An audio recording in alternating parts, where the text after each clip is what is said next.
The wedding hall was a glittering cage of crystal chandeliers, golden drapes, and meticulously arranged orchids that perfumed the air with a sweetness so thick it almost made Alexander Grant choke. It should have been a moment of triumph, a grand celebration of wealth and alliance, the union of two powerful families sealing their names together in history. For the hundreds of guests dressed in gowns and tailored suits, it was the event of the year. An evening to gossip about, to brag about attending. But for Alexander, the most talked about CEO in the city, it felt like a trap. He stood at the altar like a soldier forced into surrender, his jaw locked, his eyes dark as steel. His mind repeating the same bitter thought over and over again. He had been tricked. Marriage had never been in his plans. Not like this. He had built his empire with relentless discipline, a company that had transformed from a small startup to a global force in less than a decade, earning him the reputation of a ruthless genius. Everything in his life was controlled, calculated, and precise. He chose his clothes with care, his meals with attention, his investments with flawless strategy. But tonight he had no control. Tonight he was about to marry a woman he barely knew. A woman whom whispers claimed was plain, unattractive, and hardly worthy of a man like him. It was supposed to be a strategic alliance, a family demand he couldn't escape. But in his heart he felt like a fool standing before the world, ready to bind himself to someone who would tarnish his image. The priest's voice droned in the background as guests shifted in their seats, their jeweled fingers clutching champagne glasses, their curious eyes fixed on the aisle. Alexander's lips pressed into a thin line. He could hear them already, the laughter, the murmurs, the snide remarks about the mighty Alexander Grant reduced to this. Some said the bride's family had exaggerated their daughter's qualities to force his agreement. Others whispered that she had begged for this marriage, desperate to tie herself to power and money, a CEO known for perfection, marrying a woman known only for her obscurity. The thought of it boiled his blood. Then the music swelled. The doors opened. The bride entered. The hall collectively inhaled, but Alexander's eyes hardened. She moved with grace, her steps measured, her back straight, but her face was hidden beneath a thick lace veil. The fabric fell heavy, concealing every feature, revealing only the faint outline of her lips and chin. He felt a sharp twist in his gut. Was she hiding what others already knew? Was the veil protecting him from the shame of facing the truth too soon? Every eye followed her as she walked closer. Her gown shimmered in the light, delicate embroidery catching the glow like liquid silver. Guests leaned in, some whispering, some smirking, waiting for the reveal. Alexander stood unmoving, his fists clenched at his sides, his pulse thundering. He had built his empire on logic, on facts, on figures. But tonight he was surrounded by uncertainty, trapped in a story that felt written by someone else. When she reached him, her hand extended, he hesitated. Her fingers were slim, soft, and warm against his, but he barely acknowledged the touch. His voice, when he repeated the vows, was clipped and cold, every word sounding like a contract clause rather than a promise. In contrast, her voice was calm, steady, and smooth, carrying an unexpected strength that unsettled him. There was no tremor, no nervousness, no desperation. She spoke as though she were not marrying a man who despised the very thought of her, but rather choosing her own fate with quiet confidence. The vows passed in a haze, his mind clouded with resentment. Every time he looked at the veil, anger coiled tighter in his chest. He imagined the newspapers printing photos of them tomorrow, his handsome face beside her shadowy one, headlines mocking his downfall. Alexander Grant settles for less. His pride howled at the thought. He was a man who had always been on top, the untouchable, the man no one dared to laugh at. But tonight, he feared becoming a joke. The priest's voice rose to its conclusion. "You may now kiss the bride." The air in the room shifted, growing heavy with expectation. Alexander's hand twitched. He knew what came next. He would lift the veil. He would see the truth, and everyone in the room would see his reaction. His chest burned with rage and humiliation as he reached forward. He didn't want this moment. He wanted to escape, to walk away, to tear the whole charade down. But duty and pride bound him to the stage. His fingers brushed the lace, hesitated, then lifted. For the briefest second, time froze. He had braced himself for disappointment, for the confirmation of every ugly rumor, for the final twist of the knife that would remind him how thoroughly he had been deceived. But when the veil rose, the sight that met his eyes shattered every assumption he had carried into this day. His bride was not plain. She was not desperate. She was not the woman the whispers had painted. Her face was radiant under the golden light of the chandeliers. Her eyes, a luminous shade of amber, glistened with a quiet fire that struck him silent. Her lips, soft and curved, held the faintest trace of a knowing smile, one that carried both gentleness and a hint of challenge. Her skin glowed with a warmth that the veil had hidden, and her features, delicate, balanced, and breathtaking, were a vision he could not have imagined in his most honest dreams. Gasps rippled through the hall. Guests who had come ready to mock now stared with wide eyes, their whispers turning into stunned silence. "She's beautiful," someone muttered under their breath, unable to hold it back. Another voice, incredulous, added, "They said she was ordinary, look at her!" The tide of gossip shifted in a single heartbeat. Alexander's chest tightened painfully. His carefully constructed anger cracked, leaving him hollow and unprepared. For the first time in years, he was at a loss. His pride, his arrogance, his certainty that he had been tricked, it all felt like sand slipping through his fingers. He had been wrong. Completely, utterly wrong. His bride met his stunned stare with calm composure, as though she had expected this moment, as though she had been waiting for him to see what others could not. The faint smile on her lips seemed to say, "Now you know." Alexander's heart hammered in his chest. For a man who had spent his life commanding boardrooms, silencing rivals, and dictating the future of industries, he suddenly felt powerless. His entire body was tense, caught between the urge to retreat into the shell of arrogance he had always worn and the undeniable pull of the truth in front of him. The priest cleared his throat, breaking the spell. The room leaned in, waiting for the kiss. Alexander hesitated, then leaned down, his lips brushing hers with the briefest of touches. It was supposed to be an obligation, a tradition, but the moment burned through him like fire.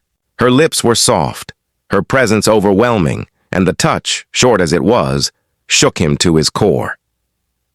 When he pulled back, he realized the hall had erupted into applause. The guests no longer whispered about humiliation, but about beauty, power, and the unexpected twist of fate. Alexander, however, heard none of it. His mind was consumed by the image of her eyes, the quiet strength in her smile, the way she had stood so calmly while he drowned in doubt. The ceremony ended, and as they walked down the aisle together, her hand resting lightly on his arm, Alexander felt a conflict he could not resolve. He had come into this night believing he was the victim of a cruel trick.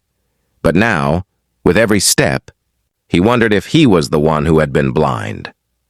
And as the doors closed behind them, sealing away the roar of the crowd, he realized with startling clarity that nothing in his life would ever be the same again. The ballroom was quieter now, the echo of the ceremony fading into the murmurs of guests enjoying the endless buffet and sparkling wine. Yet in the corner of the grand hall, where golden curtains framed tall glass windows, Alexander stood stiff, his hands clenched inside his pockets. His wife, his bride, stood beside him, her posture straight, her gaze composed, her veil now gone. He could still hear the gasps of the audience from earlier, still feel the burn of shock when her face had been revealed. Every time he glanced at her, he was unsettled by the same truth. She was far from the woman he had believed her to be. Beautiful was too small a word. She carried herself with a quiet radiance, a presence that drew the eye and silenced doubts. Yet she looked at him not with affection, but with something sharper, something that made him feel like she was the one in control. Alexander was used to power. He had spent years building his reputation as a man no one could outsmart. But standing beside her, he felt as though the ground had shifted, as if she had rewritten the rules of a game he had mastered. He sipped his champagne, trying to disguise his unease, but when he turned his eyes to her, she was watching him. Not shyly, not nervously, but with a calm directness that made his throat dry. "You look troubled, Alexander," she said softly, her voice barely carrying over the music. He swallowed. "I wasn't expecting this." "Expecting what?" she asked, tilting her head slightly, her amber eyes reflecting the chandeliers. "You," he admitted, the word slipping out before he could stop it. "Not like this, not—" He hesitated, unwilling to say beautiful, unwilling to show vulnerability, but she seemed to read it in his silence anyway. Her lips curved into the faintest smile, one that stung more than it soothed. "You believed the rumors," she said. It wasn't a question. It was an observation, a truth laid bare without accusation, but it hit him like a blade. He stiffened, his pride sparking in defense. "I heard things." "And you trusted them," she finished for him, her tone steady, not cruel, not mocking, but with the weight of quiet disappointment. "You built an empire, Alexander Grant. You learned to see through lies, to uncover truths hidden in numbers and contracts. But when it came to me, you trusted whispers more than your own judgment." Her words cut deeper than he wanted to admit. He turned his gaze away, staring at the guests, twirling across the polished floor, laughing in their expensive suits and gowns. "This marriage wasn't my choice," he muttered. "No," she agreed softly. "It wasn't mine either. But that doesn't mean we should step into it blind." Her composure unsettled him more than anger would have. He had expected her to cling to him, to beg for approval, to act grateful for the chance to marry a man like him. Instead, she stood unshaken, her voice calm, her eyes sharp enough to pierce through his walls. It was he, not she, who looked cornered. As the night wore on, they moved together through the crowd, smiling for the cameras, greeting politicians, investors, and family friends. To the world, they were the perfect couple. The powerful CEO and his luminous bride, bound together in a union of wealth and influence. Yet beneath the surface, Alexander wrestled with questions he couldn't shake. Who was she really? The whispers had been wrong.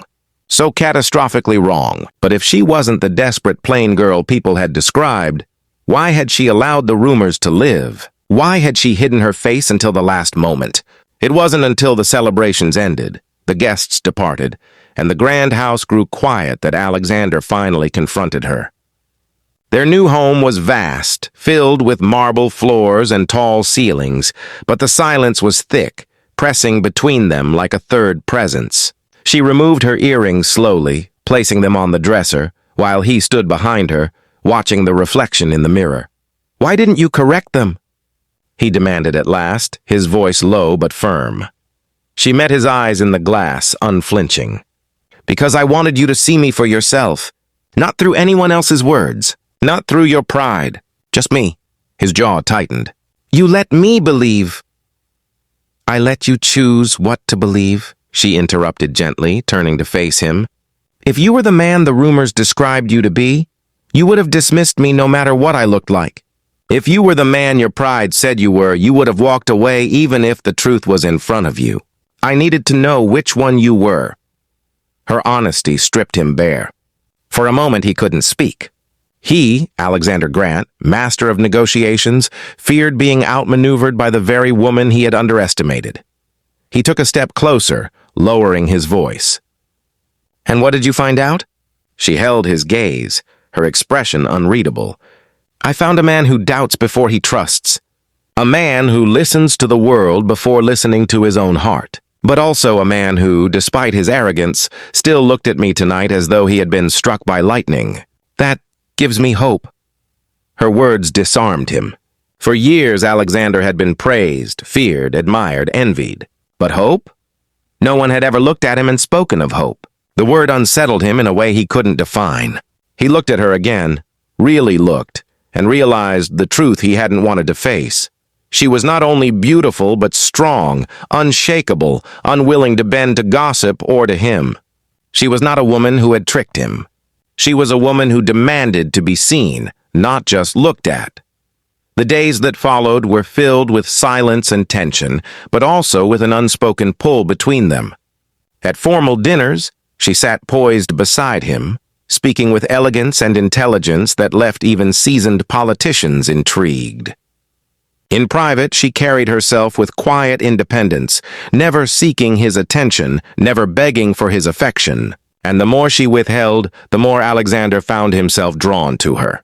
He had thought her beauty was what shocked him, but it was her strength, her refusal to bend, that left him restless at night, unable to shake her from his thoughts. One evening, as rain streaked across the tall windows of their home, he found her reading by the fireplace, her amber eyes catching the glow of the flames. He sat across from her, watching her lips move slightly as she followed the words, and without meaning to, he said, "I was wrong about you." She looked up, surprise flickering in her eyes before she smiled faintly. "Yes, you were." The admission felt like a release. For the first time, he let the pride fall away.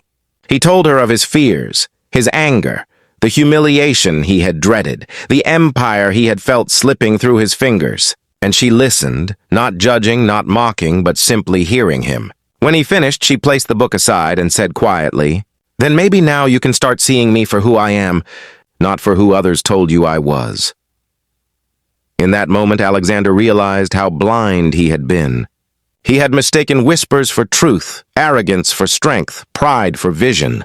But the woman before him, his wife, was the first person who had ever made him question himself, the first person who refused to be overshadowed by his name. And for the first time in his life, Alexander Grant felt something he had never allowed himself to feel. He wanted to earn her respect, her trust, maybe even her love. The world outside continued to see them as a power couple, a perfect image of beauty and wealth, but within the walls of their home, something more profound began to grow. Their conversations deepened, their silences grew less heavy, and Alexander found himself looking forward to the moments they shared. What had begun as a union of obligation was becoming something unexpected, something neither of them had planned. And late one night, as he watched her sleeping beside him, her hair spilling across the pillow, her hand resting lightly against his chest, Alexander understood the truth he had resisted since the veil was lifted. He had not been tricked at all. He had been given a chance, a gift he had almost thrown away because of his pride. He had married not just a beautiful woman, but a woman who would challenge him, ground him, and perhaps, if he was worthy, love him. For Alexander Grant, who had once believed he was a victim of deception, the revelation was clear. Everything had changed the moment he lifted that veil, and nothing, neither his empire, his pride, nor his carefully controlled life, would ever be the same again.